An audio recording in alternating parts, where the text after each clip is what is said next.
Hello! Hey guys, it's Brittany and Jen and from Ambition After Hours again. And we are doing part 2 today to our HR episode because we just didn't have enough time yet last time.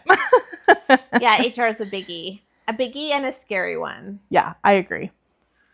So today we're going to be talking about culture, retention, kind of all those buzzwords, what they mean, and maybe like some stories we have about how when they've gone good and bad and how to implement, I guess. Yeah, and I think one thing I just have to caveat these HR episodes with is this is our experience and things that we've dug into and learned over our decade of managing people. Yeah, in other words, please consult a professional. Yeah. And if you need a referral, I have a few. Yeah. But you know us, every episode we kick it off with a high and a low. So Jen, let's start with your high. My high since we last spoke was getting invited to and being a part of the Windermere member guest ladies golf tournament. It was unreal. Yeah, those ladies they went all out, right? Yeah. And shout out to my new friend Tina, if you're listening. I love Tina. Yeah, she's so nice. And she's a very good golfer. And I hope she invites me out again soon. I hope we get to hang out again soon, even if it means that we're not golfing. Yeah, no, fair enough. And shout out to Jess for having us as her guests. She could have brought really any other people she knew, but she chose us. I know. So nice. She's the best. What was your favorite part about that whole day? Yeah, honestly, I think it was just walking up and seeing the DJ on the second, on the balcony, just pounding out remixed Christmas music. Yeah. So the theme was Christmas in July. And everyone got so into it. We dressed up as reindeer, but some people decorated their cards. It was just unreal. And everyone was so bought into the theme. Santa was there. The Grinch was there. Yeah. An elf was there. All of the tablecloths and stuff for red and green. It was crazy. Yeah. Just the decor and the thought that went into just as soon as you stepped on the golf course, you were like, wow, this really is Christmas in July. It was crazy. Yeah. As a marketer, I could appreciate how they brought us Christmas in the middle of summer, and that day was 27 degrees Celsius. It was hot. Yeah, it was muggy and hot. Yeah, my favorite I would say is when they did the putting green full of wine bottles, and if you hit a wine bottle you got to take it home. And Brittany, like a boss, I did take a wine bottle home. Yeah, which I haven't tapped into yet, but I'm definitely saving it for a good time. Wine absolutely must last longer in your house than it does in mine. I think so too. But yeah, and I would just I would do that over 10 times over. I know every year they have a different theme, but they did a really good job. So shout out to the Windermere. Yeah, the Windermere Golf and Country Club, I believe it's called, here in Edmonton, Alberta, Canada. Yeah. All right, you're my up, high? lady. It's been a crazy couple of weeks, but I have to just say my high is continuing on my finance study mission and trying to develop my, would you say a muscle last time? Trying to develop my numbers knowledge muscle. Yeah, I love that. Yeah. It's still a little bit of a struggle, but I have to celebrate the small wins. So that's what I'm doing. She's done a ton of work. I think they're actually pretty big wins. And it's been really fun for me. So very selfishly for me, yeah, it's the highlight of my week that Brittany and I get to work together on some finance stuff, which is, me and numbers. We're the best. Yeah, anytime Jen gets to talk about numbers, it's her thing. So yeah, I'm happy that she's along for this ride and she can teach me things because I think that's one thing I admire about you is you're just really knowledgeable when it comes to anything finance. One thing I admire about you is that you're very knowledgeable about marketing. For real, this podcast would not exist if it wasn't for Brittany. I mean, I show up and I do some research and I talk and literally everything else you see is all Brittany's genius. I mean, honestly, I'm not sure why she keeps me around, but I'm very grateful that she does. Yeah, and maybe that's just my muscle, right? It's really developed. So. Yeah. Cool. Yeah. What about your low, though? Because we do have those too. Yeah, I think my low this week comes from doing a lot of comparison to a vision that I had in my head or an assumption about what I thought things were going to be like. And they're not like that. That doesn't mean they're bad, they're just different. And so, Right.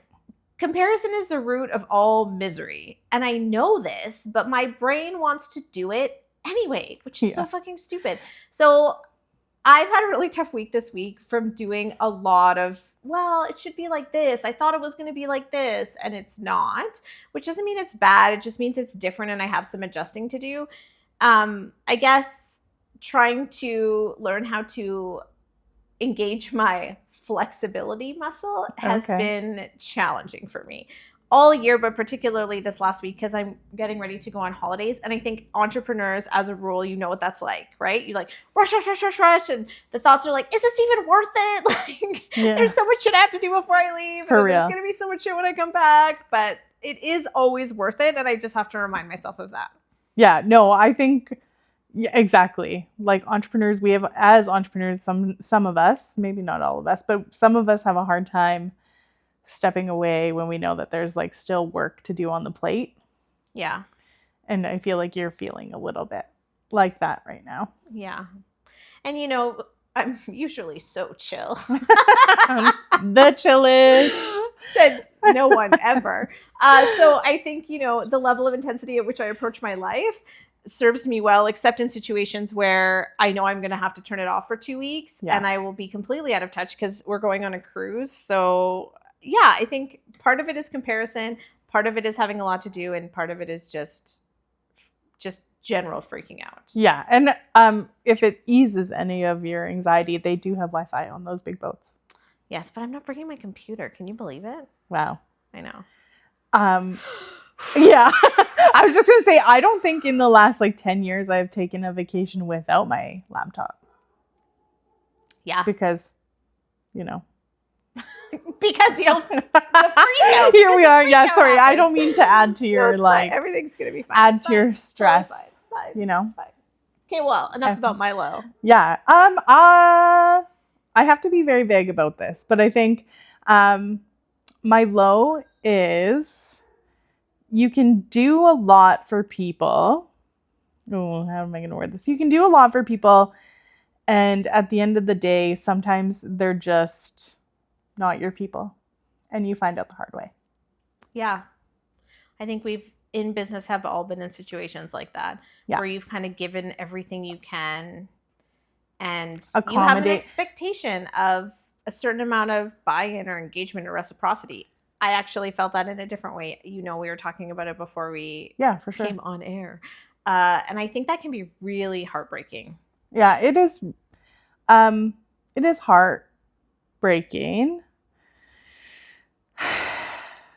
Because I think like I am like extroverted, people oriented, and I care about, you know, what people want to do or accomplish or and I value people, but sometimes it just doesn't work out. And I like have to pull up my big girl panties and know that like that's life sometimes, right? Yep. Which throws us into this next topic, HR. Yay! You know, it's going to be fine. Today we're kind of talking about like the fun side of HR. I mean, I'm glad she thinks it's the fun side. Again, maybe I'm the extrovert here. But what's first on your docket? I want to talk about culture. Okay. For a couple of reasons. One, if you've been scrolling on Instagram or, you know, reading anything HR or met with any consultants lately, everybody wants to talk about culture. It's all about culture. Culture keeps your people happy, and culture is this. And you have to like build culture and protect it with everything you can. Right. And like, fine, I guess. We're like, fine. What the hell? I think we maybe feel like this as entrepreneurs because one, culture we've talked about this. It's a huge buzzword, like what actually is culture. Yeah, what is culture? And we'll dive kind of a little bit deeper into that. But then as entrepreneurs who are building, small to medium-sized businesses, it just feels like a lot, right? Like you have to be worried about so many other facets of your business, and all of a sudden now we have to be worried about culture, this thing that no one really knows what it is. It could be a facet of different things, or doesn't know the exact right recipe or algorithm to have great culture, because everybody is different. Very true. And in some of the research I did, because it's such a buzzword right now, and because as a rule HR is just kind of like a thorn in my side. It's very difficult. I don't really understand it. Brittany likes to say I come across as icy, so I'm already a leg up there. Yeah. I did a lot of research on this like mystical, magical thing we call culture, and a lot of the definitions around it are like, it's how we do things, but it's also the unspoken rules of how people act, and it's also the things you say about how you're supposed to act.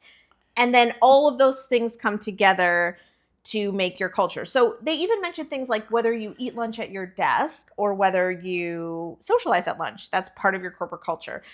How you dress, how people joke in the office, how they interact with each other. And for me, I mean, I get it. And you want to be kind of the champion of your corporate culture. Mm-hmm. But at the same time, everybody participates in the culture. Yeah. So I mean, I'm not going to force my employees to eat in the lunchroom if they want to eat at their desk, or to eat at their desk if they want to eat in the lunchroom. So going back to the other episode when we talked about like hiring and what to put maybe in your job description and things like that, you won't know really who a person is until like well into their tenure with you. For sure. So I think that for me as like a type A control is like, I hate culture because there's so many unknowns that come along with building that. I mean, like I try and have a good culture, and we do things like team trips, like learning moments, which is like something I took from a previous workplace that I valued really like high on my, like, because I love to learn. I love to experience. I love to travel. I mean, like, everybody knows that about me. So when I was building my business, I was like, okay, well, that was one thing early in my marketing journey that really impacted me and who like I am now. And something I still think about, like how great those moments were and those experiences. So I want to give that to my staff, right? So like there's things like that we do. But if we're talking about like everyday things, and for me, I have a remote business, maybe it's harder to gauge culture that way. Oh, for sure. For sure. I think that is actually one of the things that gave me the most culture shock between Elion and now. So the firm I'm with now, they have a kind of hybrid work environment, which I think there's lots of research around how that can be much better for employees. It allows them more flexibility to kind of mesh their personal and work life together. And there's like all sorts of research now, particularly because of COVID, saying that it's a good thing. However, when you're used to everybody being in the office, particularly when there's a lot of overtime, like rowing the boat together, being in it together, like fighting to get stuff out the door together, and just that kind of feeling of camaraderie that comes with doing a hard thing in a group. Mm-hmm. This busy season, that was a big culture shock for me. Okay, it felt so different. I'm not saying bad. It just felt very different. And I think that was kind of my first experience with being like, really kind of understanding how culture can make such a difference and how little things make such a big difference in your culture. Yeah. And I think if you are maybe an entrepreneur and you're like, I don't freaking know, I don't get this culture, I need you to take it back. I need you to take it back to jobs that you've loved and jobs that you've hated and what made those so different. So like I was saying, I took that trip piece, that traveling and knowledge piece with me because that was impactful for me. It impacted me in a positive way. I wanted to continue that and give those experiences to my staff. But if I look back at like other jobs I've had that I've absolutely hated, the culture was a nightmare, right? Like I would be like dreaming of my boss yelling at me. Like I had anxiety when I went to work. Like you now being on the outside, I can see the culture, but sometimes when you're like in your own business and stuff, it's probably harder because we're like, what is culture? You know? Yeah, I agree with that. Yeah.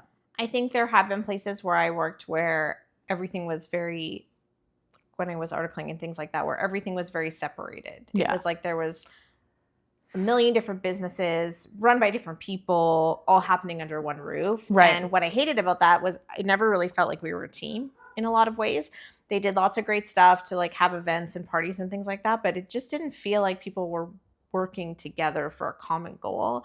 And so when we started Elion, one of the things that was really important to us was having lots of standardized processes, but also Right. like a very flat organization so that like it didn't matter like which partner you talked to, things were done the same way. People knew what the expectation was. They knew what the turnaround time was. They knew what the communication style was, regardless. So I think from a process perspective, some of your culture you can build in by just giving your employees kind of an overview of like, this is our communication style with our clients. Like, this is our standard response time. This is how we do A, B, and C. So I think there is a bit of like technical kind of process in culture as well. Yeah. What do you always say? What's your little tagline? Clarity is kindness. Clarity is kindness. Yeah. So that is actually Brene Brown's tagline, Okay. just so that like you don't get sued or something. But yeah, I say it a lot. I might not be a Brene Brown fan, but I'm a Jen fan, and Jen's always like, clarity is kindness, clarity is kindness. And I'm like, you're right. You know, the more you can be very clear on your processes, your due dates, and how you treat clients and communicate, I think that allows them to decide if the culture is a fit for them. I agree. And if it is, in theory, that should bolster your retention. It should mean that you have good retention of your employees because it is about fit. They feel like they fit in, like they're an integral piece of your business. Right. You know, that they are with their people. I think we say that a lot on this podcast. You got to find your people. And we said that in terms of clients. We've said it in terms of kind of finding other entrepreneurs to support you. And I suppose like when it comes to team members, it wouldn't be any different. You have to find your people. No, for sure. And I think if you're like a business owner that's maybe experienced some turnover, sometimes it takes them a while to realize that they're just not a fit too, right? Like I think like you can't beat yourself up about them wanting a different opportunity. Yeah, I agree with that. I think the only time that I think we've probably misstepped, and I read this somewhere, I can't remember where, is that if someone's being let go, it should never be a surprise. So I think if people self-select out because they're not your people, it's not a good fit, they don't feel like they fit in, they're not having a good experience, I think that's something that's hard. It's really hard when you start out. I think it's really hard to be like, oh, why wasn't I their people? Like, what went wrong? Yeah. Or sometimes we have the experience where it's like, you know what? That probably makes sense. You know, like nobody was having a good time, and it really should be a win-win-win. It should be a win for you. It should be a win for the team member. It should also be a win for your clients and your business as a whole. Yeah, for sure. And I think I like how you said like they should never like not know why. Because clarity is kindness. But also, I think sometimes things happen that just happen. Yeah, I agree with that. And you're like, oh, okay. Like things can happen over the course of an employee's tenure with you where like operationally it just doesn't match up anymore. Yeah. As much as you love them or you want them to work out, it just can't proceed, right? So it's tough. It's tough being like, oh my God, is me making this move with this one team member going to affect the culture of everyone else? Because is it like a spiral effect? What is culture? Am I doing culture? Am I getting culture right? Like, it's a lot of pressure. Yeah. The other thing is when we do employment surveys or evaluations or things like that, I don't know if we're asking the right questions.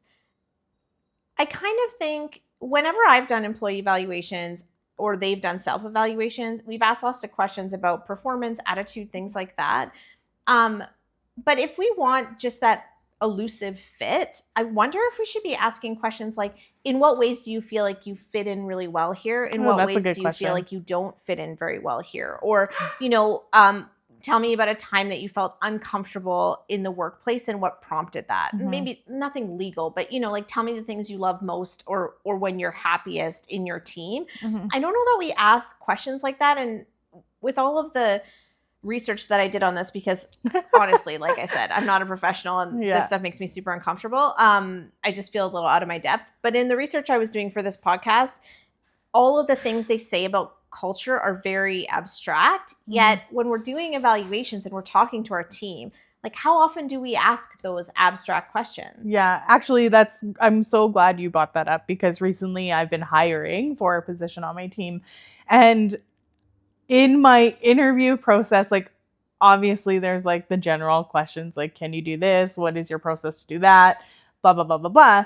But the other day I actually was like, can you tell me 3 of your top values? And they said like, communication, knowledge, and I can't remember what the other one is. Communication, knowledge, and something else. I think it was like camaraderie or like, getting along or whatever.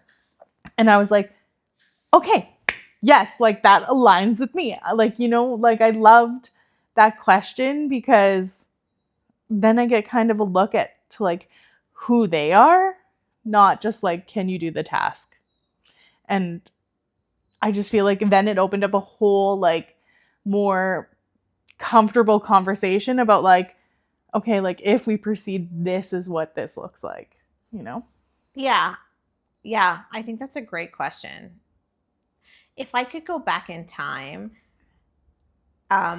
I think I would do an annual survey or have one of my team members lead a meeting with their other team members without me there to discuss what they think the culture is and how they think it shows up in the workplace. Yeah. And for anyone who doesn't know, like right now, Jen is part of a pretty large team.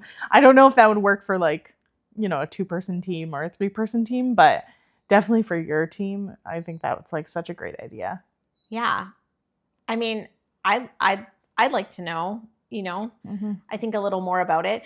There was another interesting kind of listen that I did for this podcast, and it's about a book called In Search of Excellence by Thomas J. Peter and his partner, and I can't remember the name right now.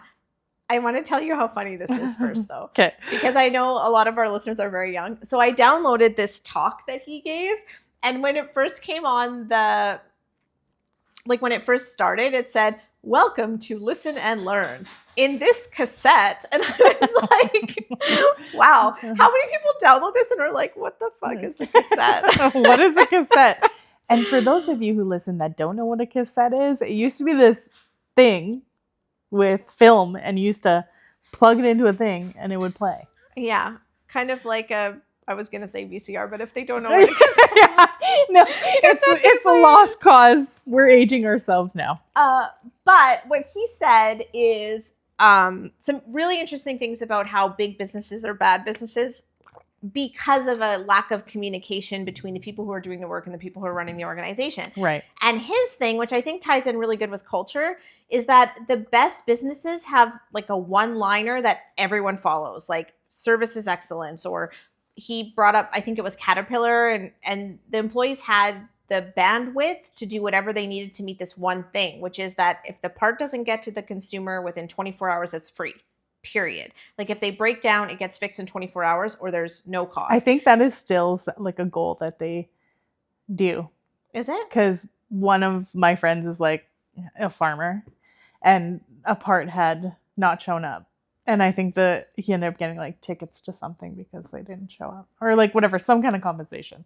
Yeah. And so they're still doing, that's actually very cool. Yeah. I would like to hear the whole story about that. Yeah. Because this podcast is from, this thing I listen to is like from the 70s, which is long before both of us were born. So if you think that we were born in the early 70s, please don't age me like that. I mean, Brittany's very, a lot younger than me, but even I was not alive in the 70s, in case some of you think I was. But one thing. I lost my... They do one thing really well. Yeah, one thing really well, and they communicate it to everybody. So for this one other business, I think it was a manufacturing plant of some kind that had really bad results, the guy turned it around by saying, if you see a man without a smile, give him yours. And that's cute. They put big smile flags on the factory. It's like now the town has like this other name called Smiles, Illinois, or Smiles, Massachusetts. I don't know, somewhere in the middle. Cute. I think. Anyway, it increased productivity by 70%. And it was just that one message. And I think the thought behind that message is attitude and culture and like all these very complicated things. But his kind of one big idea is to kiss it. And he actually says that in the talk, to keep it simple, stupid. Like pick that one thing that's your secret sauce, say it all the time until people hear it in their sleep. And it is something they identify with or passionate about. And it's just one thing. Yeah.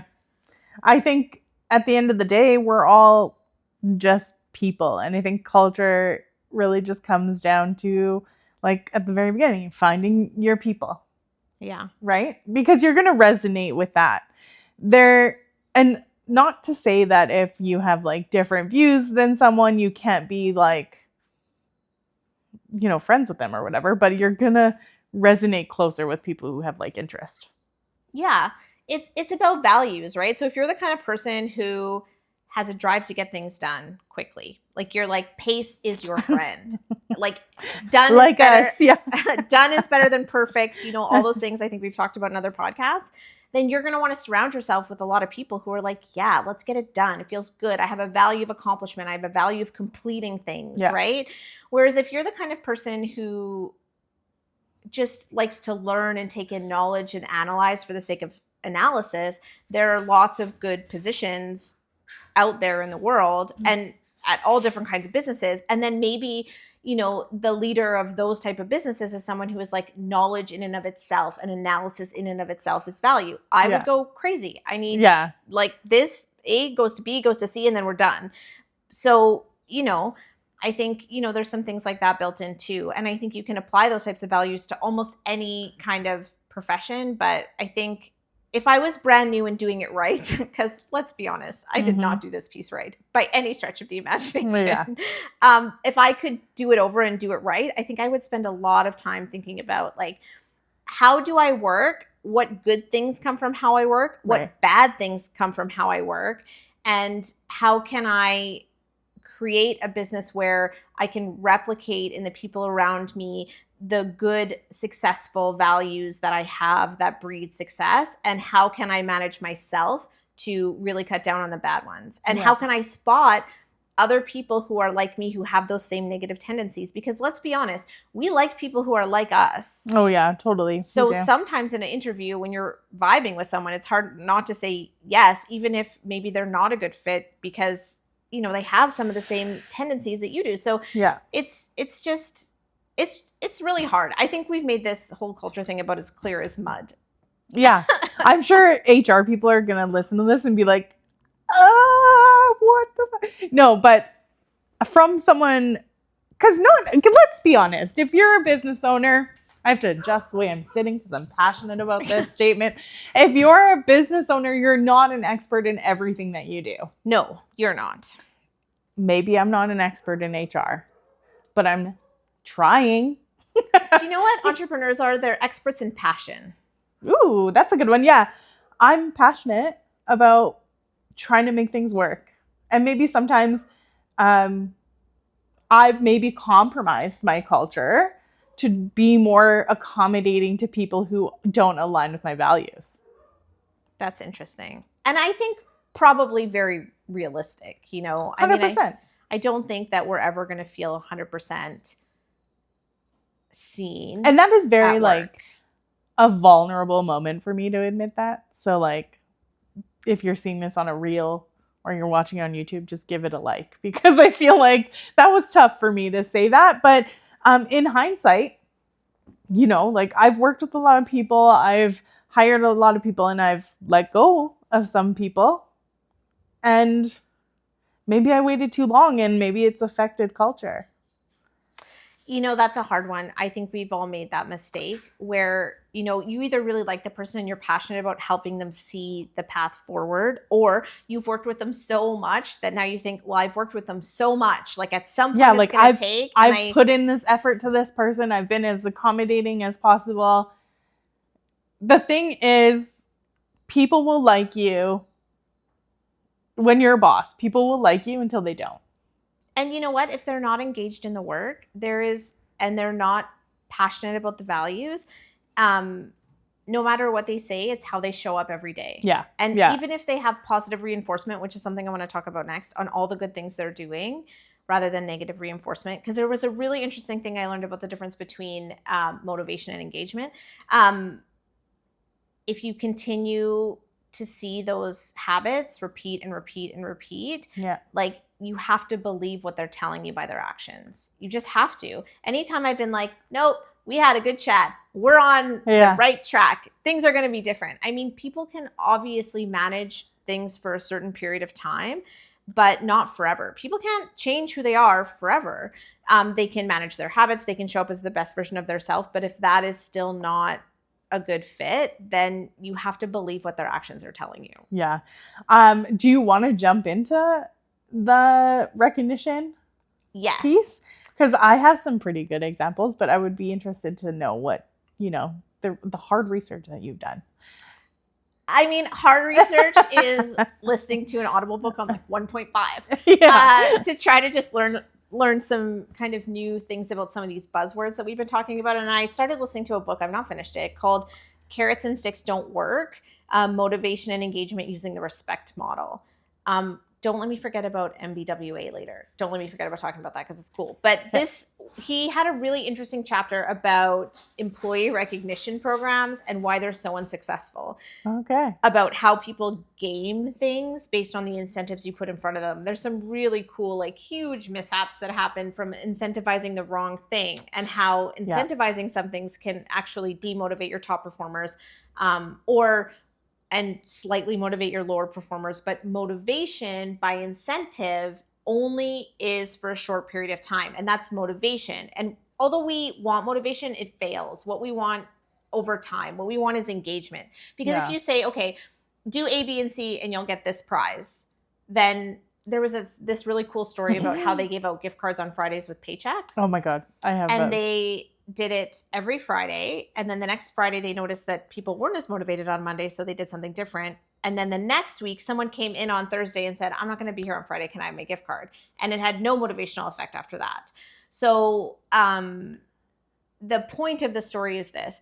If you say, do A, B, and C, and you'll get D, that will work for a short period of time until it's not enough anymore. And you'll either have to get bigger and bigger and bigger with that. Yeah, like desensitization, right? Yeah. It's a short-term fix. And what you really want is for people to be engaged in the work. So you had a good story about employee recognition program fail that I would really like to hear. Yeah. Okay. So it turned into like the Hunger Games. It was so horrible. Okay. So I used to work in more like marketing and production. So they would do like promo products and stuff like that. So the sales team, like it was like the sales team would have to hit a sales goal. The production team would have to hit a production goal. And it would mostly be like, by not like when you go into production, sometimes like things get messed up. Like it'll get like misprinted or miscounted, or if the delivery team didn't count shirts properly and the client called and said, hey, I'm short these shirts,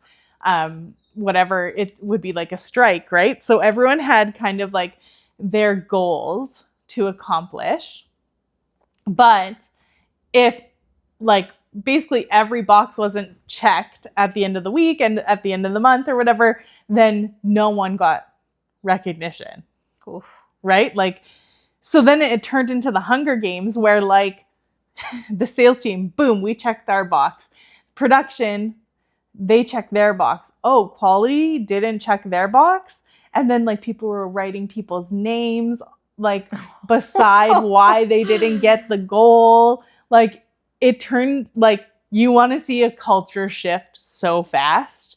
It was a nightmare. So eventually management at the time was like, okay, guys, like we're not going to do this like bonus out anymore. But then everyone, as soon as they stopped that structure, felt kind of robbed, right? Like, because we're all working towards like, I want my whatever gift card and so wants their gift card, but because, production might have messed up or shipping might have messed up, now we're getting like penalized for it. And then it was like production was saying that sales had the easy job and sales was saying that production had the easy job. Like it was like in theory, you would think like that would be a good motivator for everyone to, QC their work. Yeah. But it turned into like cutthroat Hunger Games, like around the office. It was pretty crazy. It went left. So maybe this book is better than I thought. He did talk about team incentives and exactly that, how like your high performers will take on way more and become very frustrated, and your low performers will maybe not increase. They'll rely on somebody else, and it creates all these like weird, instead of creating collaboration, it creates like animosity. A weird animosity. Yeah. So I mean, it's really cool when things you read like don't work out, you live it. But I think also when you go into these like whatever bonus structures or whatever that is, right? Some people are not motivated by money at all. Mm-hmm. Right? So if sales is motivated by money, which usually those people really are, but shipping isn't motivated by money, they're gonna like not care as much to hit that goal, and then everybody kind of, it just gets all muddy. It totally does. I used to get compensated by extra time off.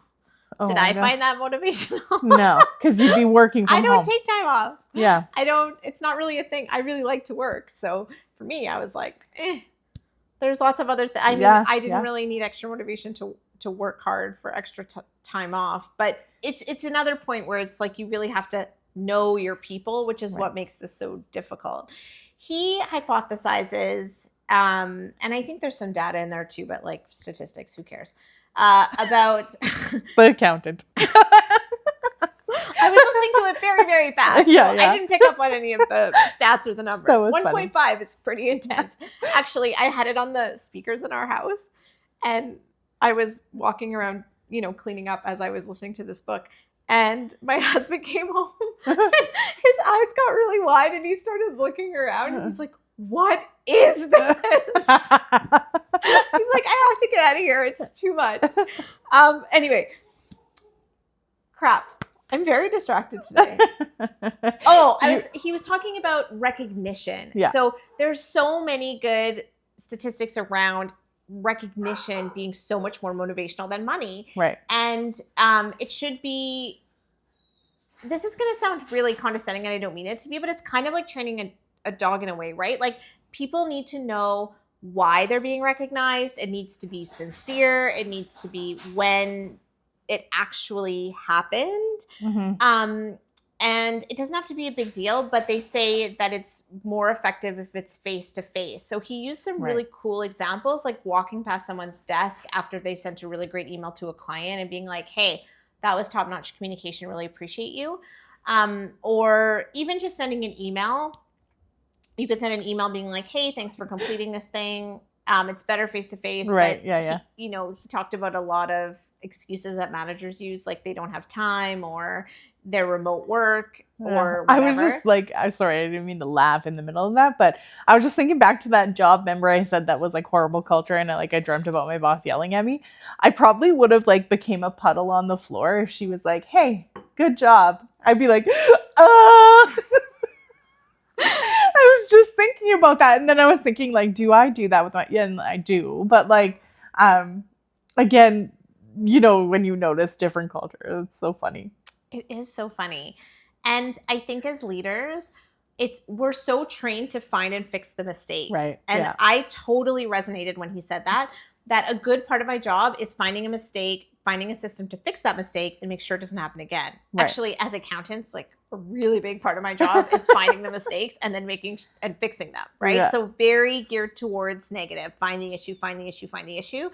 And if you find issues and try to correct them, it's actually very bad for engagement of employees opposed to recognition. But we're so busy fixing all the errors, finding all the fires, making sure our clients are taken care of, all those kinds of things, making sure that the mistakes don't happen, that we forget to reward when it does. And he had this really interesting little trick that he used to use. I mean, we don't have pennies anymore, but if we did, he said he would put 5 pennies in the pocket of his pants.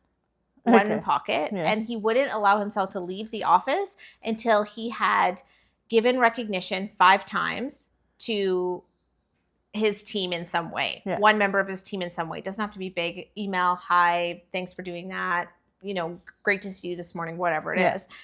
Great to see you this morning isn't really recognition. That was a bad example. Thanks for showing up. Yeah. Thanks for showing up. Love that. Although he did have a good example about how we're so easy to be like, hey, you were late.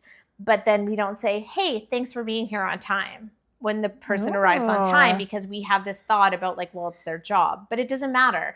Really, it doesn't matter if they're doing their job. You still want to recognize that they are doing their job in the way that they're supposed to if you want them to continue doing that. Right. So by the end of the day, he made sure that the 5 pennies were moved from one pocket to the other side of his pocket. The other thing he said you could do is set an alarm on your phone to go off 3 times during the day. Once in the morning, once at afternoon, once before you leave. And when it goes off, you pause, you go tell someone something that they did that day that was great, and you move on. And the other nice thing that I thought would happen about this is, wouldn't it be nice if we saw all of those things? Like, can you imagine your day? And this is going to sound horrible. So if you all hate me for saying this, I totally get it. But like, I can't remember. It's not that I can't remember a time, but I feel like it takes a lot of effort to be able to go through your day and be like, hey, here are 3 amazing things that happened today. Yeah. Like, how often do we do that? We don't. We're like, this got fucked up, and this didn't go where I was supposed to, and so-and-so didn't do the thing, and like, But like, if you did this every day, you said nice things to 3 people, your team would be more engaged, but also you would just have this habit of seeing the right things happening, which shouldn't be hard, but somehow it is. And I think it would just make for such a nicer work life for me. You know, I think that's like also like a good life lesson in general, is like shifting your view from like what's went wrong, what's wrong, to like what's going well. Because they always say, you know, like if you focus on the bad, you're going to get the bad. If you focus on the good, you're going to get the good. So I don't think that's a bad workplace shift or a bad mind shift to even do. Yeah. So there you go. Thank you to Carrots and Sticks Don't Work. And I will finish your book because I am learning things. So should we do a highlight reel? Are we there yet? Yeah, we are there. Awesome. So top 3 things I think you could take away from this episode. The first one is culture in the ethos. It's a hard thing to imagine, but an important thing to do. So if I was new in business, I would think about places I love to work and what made them places I love to work, and places I hated to work and what made them places I hated to work, and go from there. Amen. The other thing I think we talked about that was great is engagement versus motivation. Right. So when you're thinking about how to reward your employees, I would say kiss it. Like, keep it simple and focus on the things that they do that, yes, are their job on a day-to-day basis, and recognize those things rather than coming up with these elaborate and expensive bonus structures and gift card plans and prizes and all of that. Like, they have their place, but I think really just recognizing the small stuff that they do on a day-to-day basis is probably the right way. And the third thing, I know we talked about it at the very beginning, is that like this shit is hard. Yeah. So give yourself some grace. Every person that you hire is different, and they're a person. So what they want and need from you and how they're going to be engaged is going to be different. And so just know that I think every business owner that I've talked to, this is the hardest part. So if you feel like you don't get it, it's mystical, magical thing, just keep working on it. And I feel like I will too, and hopefully we'll both get there. Yeah. And that's a wrap for this episode. But guys, I know that we've unpacked a lot in these last episodes. So if you do have like a specific question, or you want to talk about something maybe anonymously, you can reach out to us on our Instagram, our LinkedIn now, and our awesome website. And we will share your stuff anonymously and give you, you know, our input, which is awesome. And lastly, me and Jen have a partnership with JV Ventures Retreats this November, 7th to the 9th, where we will be doing a live podcast, but who doesn't need a good retreat? Right? And it's so luxe. Yeah. Literally. If you're looking for luxe, you're looking for relaxation and maybe to connect with, some like-minded women, this retreat is going to be for you. Plus, the Fairmont Lake Louise, where the event is opening up a Swedish spa. Is that what it is? Yeah. Yeah. I think so. So you have to be staying at the hotel with us to experience it, but I can't wait because it's not even open yet and the media is going crazy. So exciting. So we really hope to hear from you on the website and to see you at the retreat. Yeah.